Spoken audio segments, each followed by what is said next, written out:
Everyone, welcome back to my channel. ಇವತ್ತು ನನ್ನ sister ಮಾಡ್ತಿದ್ದಾಳೆ ಚಿಕನ್. ಸೊ ನಾನು ರೆಕಾರ್ಡ್ ಮಾಡ್ತಾ ಇದ್ದೀನಿ, ಯಾವ ಥರ ಮಾಡ್ತಾಳೆ ಅಂತ ನೋಡಿ. ಇಲ್ಲಿ ಒಂದು 4 ಆನಿಯನನ್ನು, ಈರುಳ್ಳಿ ಚೆನ್ನಾಗಿ ಕಟ್ ಮಾಡಬೇಕು ಮತ್ತು ಅದನ್ನು ಸ್ವಲ್ಪ ಆಯಿಲಲ್ಲಿ ಹಾಕಿ ಚೆನ್ನಾಗಿ ಫ್ರೈ ಮಾಡ್ತಾ ಇದ್ದಾಳೆ. ಒಂದು 4 ಮೆಣಸಿನ್ಕಾಯಿ, ಹಸಿ ಮೆಣಸಿನ್ಕಾಯಿ ಮತ್ತು ಒಂದು 4 ಬಾದಾಮ್ ಮತ್ತು ಮಖಾನ ಅಂತಾರಲ್ಲ, ಇದು ಕಮಲದ ಬೀಜ, ಅದನ್ನು ಹಾಕಿದ್ದಾಳೆ. ಇದು ಗ್ರೇವಿ ಥಿಕ್ಕಾಗೋಕ್ಕೆ ಇವು ಚೆನ್ನಾಗಿರುತ್ತೆ ಹಾಕಿದರೆ. ಮತ್ತು ಗೋಡಂಬಿ, ಒಂದು 5-6 ಗೋಡಂಬಿ. ಚೆನ್ನಾಗಿ ಈರುಳ್ಳಿಯನ್ನು ಬ್ರೌನ್ ಆಗೋವರೆಗೂ ಫ್ರೈ ಮಾಡಬೇಕು. ಎಲ್ಲ ಸೇರಿ ಈ ಥರ ಫ್ರೈ ಮಾಡಬೇಕು. ಈಗ ಕೊಬ್ಬರಿ ಎಲ್ಲ ಇಲ್ಲದೆ ನಮಗೆ ಗ್ರೇವಿ ಬೇಕಾದರೆ ಈ ಥರ ಮಾಡ್ಕೋಬೋದು, ಚೆನ್ನಾಗಿರುತ್ತೆ. ಇಲ್ಲಿ ನೋಡಿ, ಹಸಿಮೆಣಸಿನ್ಕಾಯಿ ಮತ್ತು ಗಾರ್ಲಿಕ್, ಬೆಳ್ಳುಳ್ಳಿ ಮತ್ತು ಜಿಂಜರ್ದು ಪೇಸ್ಟ್ ಮಾಡಿದ್ದಾಳೆ. ಅದರಲ್ಲಿ ಸ್ವಲ್ಪ ಕೊತ್ತಂಬರಿ ಸೊಪ್ಪು ಕೂಡ ಹಾಕಿದ್ದಾಳೆ.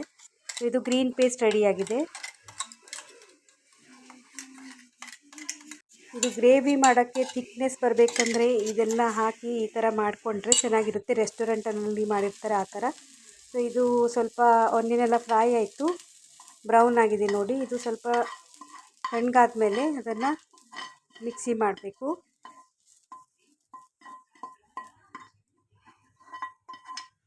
ಈ ಥರ ಗ್ರೇವಿ ಮಾಡಿಕೊಂಡು ವೆಜಿಟೇರಿಯನ್ಸ್ ಕೂಡ ಬೇರೆ ಬೇರೆ ಪಲ್ಯ, ಮಿಕ್ಸ್ ವೆಜ್ದು ಅಥವಾ ಪನ್ನೀರ್ದು ಎಲ್ಲ ಮಾಡ್ಕೋಬೋದು. ಈ ಥರ ನೋಡಿ ಪೇಸ್ಟ್ ರೆಡಿ ಆಯಿತು. ಇದು ಫ್ರಿಜ್ಜಲ್ಲಿ ಇಟ್ಟರೆ ಕೂಡ ಯೂಸ್ ಮಾಡ್ಕೋಬೋದು. ಮತ್ತು ಅದೇ ಮಿಕ್ಸಿಯಲ್ಲಿ ಒಂದು 4 ಟೊಮೆಟೊ ಕಟ್ ಮಾಡಿಕೊಂಡು ಹಾಕ್ಕೋಬೇಕು. ಮತ್ತು ಈ ಟೊಮೆಟೊ ಪೇಸ್ಟ್ ಕೂಡ ಮಾಡ್ಕೋಬೇಕು ಸಪ್ರೇಟಾಗಿ. ಸೊ ಕೊಬ್ಬರಿದು ತಿನ್ನೋಕ್ಕಿಷ್ಟ ಇರಲ್ಲವ್ರದ್ದು ಈ ಥರ ಮಾಡ್ಕೊಂಡು ತಿನ್ಬೋದು. ಗೋಬಿದು ಅಂದರೆ ಹೂಕೋಸಿನ ಪಲ್ಯ ಕೂಡ ಈ ಥರ ಗ್ರೇವಿ ಮಾಡಿಕೊಂಡು ತಿನ್ಕೋಬೋದು ನೋಡಿ. ಈ ಥರ ಪೇಸ್ಟು ರೆಡಿ ಆಯಿತು ಟೊಮೆಟೊದು ಕೂಡ. ಇವಾಗ ಮಸಾಲೆ ಸಾಮಾನುಗಳನ್ನು ತೊಗೊಳ್ತಾ ಇದ್ದಾಳೆ. ಸೊ ಸ್ವಲ್ಪ ಆಯಿಲಲ್ಲಿ ಒಗ್ಗರಣೆ ಹಾಕಬೇಕಾದ್ರೆ ಇದು ಯೂಸ್ ಆಗುತ್ತೆ. ಸೊ ಯಾರೆಲ್ಲ ನನ್ನ ಚಾನಲನ್ನು ಸಬ್ಸ್ಕ್ರೈಬ್ ಮಾಡಿಲ್ಲ, ಪ್ಲೀಸ್ ಸಬ್ಸ್ಕ್ರೈಬ್ ಮಾಡಿ. ಮತ್ತು ಸ್ಕಿಪ್ ಮಾಡದೆ ಈ ವಿಡಿಯೋನ ನೋಡಿ. ಇವಾಗ ಎಲ್ಲ ಮಸಾಲೆಗಳನ್ನು ತೆಗೆದುಕೊಂಡಿದ್ದಾಳೆ. ನಾನು ಕೂಡ ಟ್ರೈ ಮಾಡ್ತೀನಿ ಈ ಥರ ಮಾಡೋಕ್ಕೆ. ನೋಡಿ, ಒಂದಿಷ್ಟು ಲವಂಗ, ಚಕ್ಕೆ ಮತ್ತು ಚಕ್ರಮಗ್ಗಿ ಅಂತಾರಲ್ಲ, ಫ್ಲವರ್ ಥರ ಇರುತ್ತೆ ಅದು, ಮತ್ತು ಕರಿಮೆಣಸಿನಕಾಳು. ಒಂದು ಪಾತ್ರೆಯಲ್ಲಿ ಆಯಿಲ್ ಹಾಕ್ಕೊಂಡು ಅದು ಸ್ವಲ್ಪ ಬಿಸಿ ಆದಮೇಲೆ ಅದರಲ್ಲಿ ಈ ಎಲ್ಲ ಮಸಾಲೆಯನ್ನು ಹಾಕ್ಕೊಂಡು ಸ್ವಲ್ಪ ಫ್ರೈ ಮಾಡಬೇಕು. ಇದು ಈ ಥರ ಫ್ರೈ ಆದಮೇಲೆ ನಾವು ಮಾಡಿಟ್ಟಿರೋ ಆನಿಯನ್ದು ಎಲ್ಲ ಪೇಸ್ಟ್ ಇದೆಯಲ್ಲ, ಅದನ್ನು ಫಸ್ಟು ಹಾಕ್ಕೋಬೇಕು. ಮತ್ತು ಚೆನ್ನಾಗಿ ಅದನ್ನು ಹುರಿಬೇಕು. ಒಂಥರ ಅದು ಆಯಿಲ್ ಬಿಟ್ಕೋಬೇಕು. ಅದು ಆಯಿಲಲ್ಲಿ ಅದು ಹಸಿತನ ಹೋಗಬೇಕು ಅದರದ್ದು.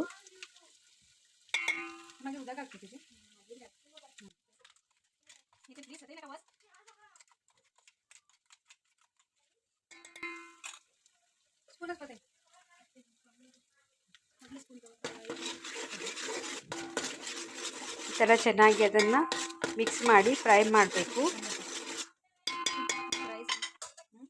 ಅದು ಒಂಥರ ಎಣ್ಣೆ ಬಿಟ್ಕೊಳ್ಳುತ್ತೆ, ಅದು ಹಸಿತನ ಎಲ್ಲ ಹೋದ್ಮೇಲೆ. ಮತ್ತು ಇದರಲ್ಲಿ ನಾವು ಮಾಡಿಟ್ಟಿರೋ ಗ್ರೀನ್ ಪೇಸ್ಟ್ ಇದೆಯಲ್ಲ, ಹಸಿಮೆಣಸಿನ್ಕಾಯಿ, ಕೊತ್ತಂಬರಿ, ಬೆಳ್ಳುಳ್ಳಿ ಮತ್ತು ಜಿಂಜರ್ದು, ಅದು ಹಾಕ್ಕೋಬೇಕು. ಅದನ್ನು ಕೂಡ ಮಿಕ್ಸ್ ಮಾಡಬೇಕು. ಮಿಕ್ಸ್ ಮಾಡಿ ಸ್ವಲ್ಪ ಎಣ್ಣೆಯಲ್ಲಿ ಹುರಿಬೇಕು.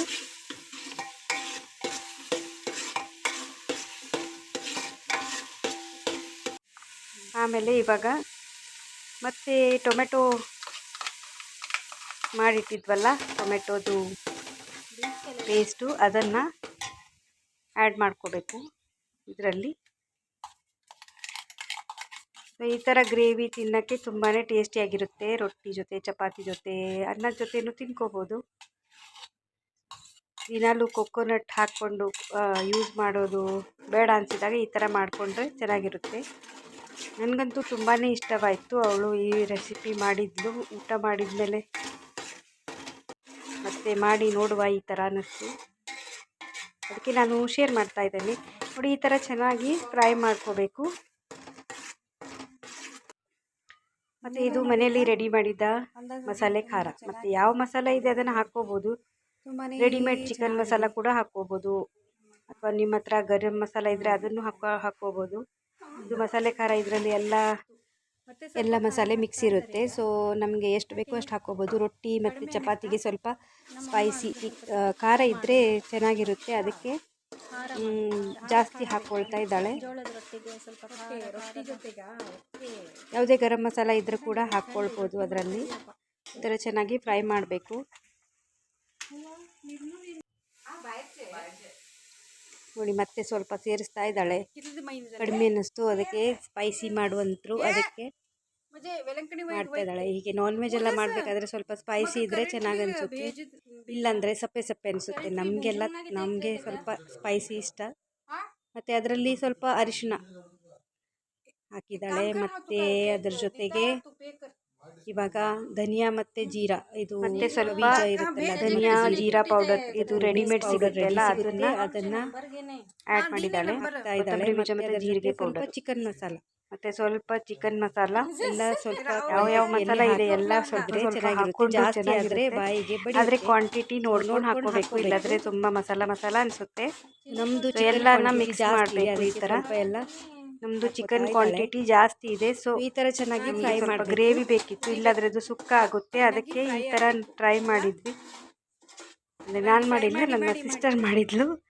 ತುಂಬಾ ಚೆನ್ನಾಗಾಗಿತ್ತು. ನೋಡಿ, ಈ ಥರ ಮಾಡ್ಕೋಬೇಕು, ಚೆನ್ನಾಗಿ ಫ್ರೈ ಮಾಡಬೇಕು. ಅದು ಒಂಥರ ಫ್ರೈ ಎಲ್ಲಾಗಿ ಆಯಿಲ್ ಬಿಟ್ಕೋಬೇಕು. ಅಲ್ಲಿವರೆಗೆ ಲೋ ಫ್ಲೇಮಲ್ಲಿ, ಸ್ವಲ್ಪ ಮೀಡಿಯಂ ಫ್ಲೇಮಲ್ಲಿ ಮಾಡ್ಕೊತಾ ಇದ್ದಾಳೆ. ನೋಡಿ, ಈ ಥರ ಫ್ರೈ ಆದರೆ ಹೊತ್ಕೊಳ್ಳುತ್ತೆ ಕೆಳಗಡೆ.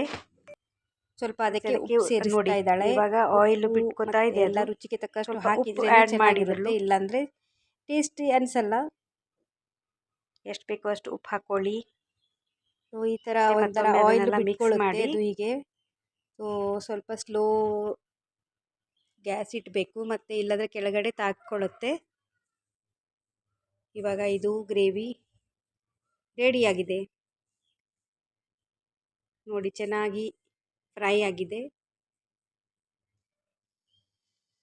ಈಗ ವಾಶ್ ಮಾಡಿಟ್ಟಿದ್ದ ಚಿಕನನ್ನು ಅದರಲ್ಲಿ ಆ್ಯಡ್ ಮಾಡ್ತಾ ಇದ್ದಾಳೆ.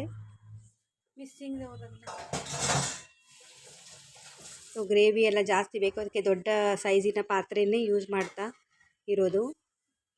ಇವಾಗ ಇದನ್ನು ಮಿಕ್ಸ್ ಮಾಡಬೇಕು. ಎಲ್ಲ ಉಪ್ಪು ಎಲ್ಲ ಹಾಕಾಗಿದೆ, ಸೊ ಮತ್ತೆ ಏನು ಹಾಕೋದು ಬೇಡ.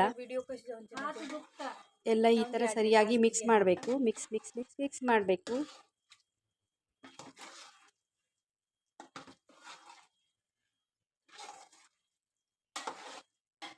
ಎಲ್ಲ ಕಡೆ ಮಸಾಲೆ ಹತ್ಕೋಬೇಕು, ಅದಕ್ಕೆ ಈ ಥರ ಒಳ್ಳೆಯದಾಗಿ ಮಿಕ್ಸ್ ಮಾಡಬೇಕು. ನೋಡಿ, ಎಲ್ಲ ಕಡೆ ಮಸಾಲೆ ತಾಗಿದೆ.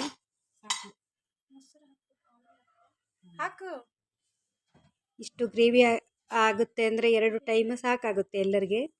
ಒಂದು 3 ಕಿಲೋ ಚಿಕನ್ ಇದೆ ಅದು. ಇವಾಗ ಅದರಲ್ಲಿ ಸ್ವಲ್ಪ ಮೇಲೆ ಮೊಸರು ಹಾಕ್ತಾ ಇದ್ದಾಳೆ. ಇದರಿಂದ ಸ್ವಲ್ಪ ಗ್ರೇವಿ ಜಾಸ್ತಿ ಆಗುತ್ತೆ. ಮತ್ತು ಇದನ್ನು ಕೂಡ ಮಿಕ್ಸ್ ಮಾಡಬೇಕು.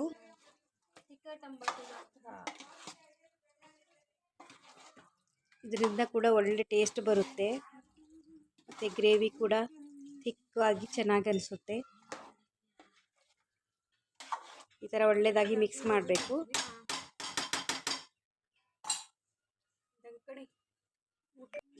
ಈಗ ಒಂದು ಪಾತ್ರೆ ಮೇಲೆ ಒಂದು ಮುಚ್ಚಳ ಇಟ್ಟು ಅದರಲ್ಲಿ ಸ್ವಲ್ಪ 1 ಗ್ಲಾಸ್ ನೀರು ಹಾಕಿ ಅದನ್ನು ಮೀಡಿಯಮ್ ಫ್ಲೇಮಲ್ಲಿಟ್ಟು ಬಾಯ್ಲ್ ಮಾಡೋಕ್ಕೆ ಇಡಬೇಕು. ಅದು ಮಸಾಲೆಯಲ್ಲಿ ಬಾಯ್ಲ್ ಆಗ್ತಾ ಇರುತ್ತೆ, ಮೇಲೆ ನೀರು ಬಿಸಿಯಾಗುತ್ತೆ. ಹಾಗೆ ಕೂಡ ನಾನ್ ವೆಜ್ ಮಾಡಬೇಕಾದ್ರೆ ತಣ್ಣೀರು ಹಾಕಬಾರ್ದು ಅಂತಾರೆ. ಸೊ ಇವಾಗ ಇದು ಮೇಲಿಟ್ಟಿದೆ ಅಲ್ಲ, ಹಾಗೆ ಈ ನೀರನ್ನು ಕೂಡ, ನೀರು ಬೇಕಾದರೆ ಇದನ್ನೇ ಯೂಸ್ ಮಾಡ್ಕೋಬೋದು.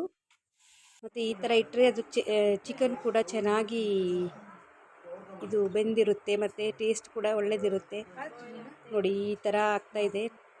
ಅದರಲ್ಲಿ ಸ್ವಲ್ಪ ನೀರು ಬೇಕಿತ್ತಲ್ಲ, ಅದನ್ನೇ ಹಾಕಾಯಿತು. ಇವಾಗ ಮಿಕ್ಸ್ ಮಾಡಿ ಮತ್ತೆ ಒಂದು ಸ್ವಲ್ಪ ಹೊತ್ತು ಮುಚ್ಚಳ ಮುಚ್ಚಿಟ್ಟು ಮಿಕ್ಸ್ ಮಾಡಿ ಮುಚ್ಚಳ ಮುಚ್ಚಿ ಮತ್ತೆ ಕುದಿಸ್ಬೇಕು. ತುಂಬಾ ಟೇಸ್ಟಿಯಾದ ಗ್ರೇವಿ ರೆಡಿಯಾಗುತ್ತೆ. ನಾನಂತೂ ತುಂಬ ಇಷ್ಟಪಟ್ಟೆ, ಎಲ್ಲರೂ ಕೂಡ ಇಷ್ಟಪಟ್ಟರು. ಸೊ ಇದು ಚಪಾತಿ, ರೊಟ್ಟಿ, ಅನ್ನ ಯಾವುದೇ ಥರದ ಇದಕ್ಕೂ ಸರಿಯಾಗಿರುತ್ತೆ ನೋಡಿ. ಮತ್ತೆ ಒಂದು ಸ್ವಲ್ಪ ಒಂದು 5-10 ನಿಮಿಷ ಅದನ್ನು ಬಾಯ್ಲ್ ಮಾಡಿದರೆ ಈ ಥರ ಗ್ರೇವಿ ರೆಡಿಯಾಗಿದೆ. ಇನ್ನೂ ಸ್ವಲ್ಪ ಥಿಕ್ನೆಸ್ ಬರುತ್ತೆ ಬಾಯ್ಲ್ ಆದಂಗೆ. ಮತ್ತು ಮೇಲಿಂದ ಸ್ವಲ್ಪ ಕೊತ್ತಂಬರಿ ಸೊಪ್ಪನ್ನು ಹಾಕಿದರೆ ಇದು ರೆಸಿಪಿ ರೆಡಿಯಾಗುತ್ತೆ. ಹೇಗನ್ನಿಸ್ತು ಈ ವಿಡಿಯೋ ನಿಮಗೆ? ಮತ್ತು ನೀವು ಕೂಡ ಮನೇಲಿ ಟ್ರೈ ಮಾಡಿ ನೋಡಿ. ವೆಜಿಟೇರಿಯನ್ಸ್ ಕೂಡ ಮಿಕ್ಸ್ ವೆಜಿಟೇಬಲ್ ಗ್ರೇವಿ ಮತ್ತು ಪನ್ನೀರ್ದು ಎಲ್ಲ ಈ ಥರ ಮಸಾಲ ಹಾಕಿ ಟ್ರೈ ಮಾಡಿ ನೋಡಿ. ನನಗಂತೂ ನನ್ನ ಸಿಸ್ಟರ್ ಮಾಡಿದ ಈ ಚಿಕನ್ ಗ್ರೇವಿ ತುಂಬಾ ಚೆನ್ನಾಗಿ ಅನ್ನಿಸ್ತು. ನಾನು ಕೂಡ ಟ್ರೈ ಮಾಡ್ತಾ ಇದ್ದೇನೆ ಈ ಥರ. ನೀವು ಕೂಡ ಟ್ರೈ ಮಾಡಿ ನೋಡಿ. ಮತ್ತು ಹೇಗನ್ನಿಸ್ತು ಈ ವಿಡಿಯೋ ಅಂತ ಕಮೆಂಟ್ ಮಾಡಿ ತಿಳಿಸಿ. ನೋಡಿದ್ದಕ್ಕೆ ತುಂಬ ಧನ್ಯವಾದಗಳು. Thank you for watching. Stay tune. ಮತ್ತೆ ಸಿಗುವ ನೆಕ್ಸ್ಟ್ ವಿಡಿಯೋದಲ್ಲಿ. ಬಾಯ್.